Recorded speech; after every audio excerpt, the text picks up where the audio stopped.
Já, Elín, það hlýtur að vera eftirvænting að takast á við stórlið Ungverju í dag? Já, algjörlega. Þetta verður krefjandi verkefni og það er náttúrulega með frábært lið en við erum bara mjög spenntar. Og búin að skoða það mjög vel?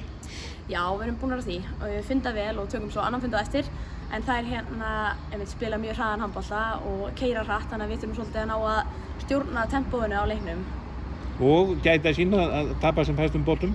Já, algjörlega. Það er eins og ég sagði agaður sóknarleikur. Það er alveg skiptir virkilega miklu máli og ná að koma okkur heim. Þannig að já, ég held að ef við náum að stilla upp í vörn og koma okkur heim þá ættum við alveg góðan séns. Já, það er trú í hópnum að geta þetta þó að andstæðingurinn sé öflugur?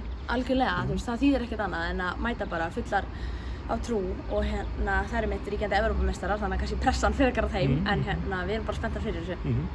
Og svona, þetta verður nokkuð löng útgerð hjá okkur hérna í Norður-Makedóníu? Já, eftir 3. vikuna en við erum allavega ennþá mjög hressar og það er góður andi í hópnum og muna alveg við skiptum hótel og það hafa skipt svolítið miklu máli. Já, þið skiptum hótel eftir æfingavikuna? Já, komum hingað og við erum alveg við topp aðstæður og við værum mjög heppnar með hótel sko.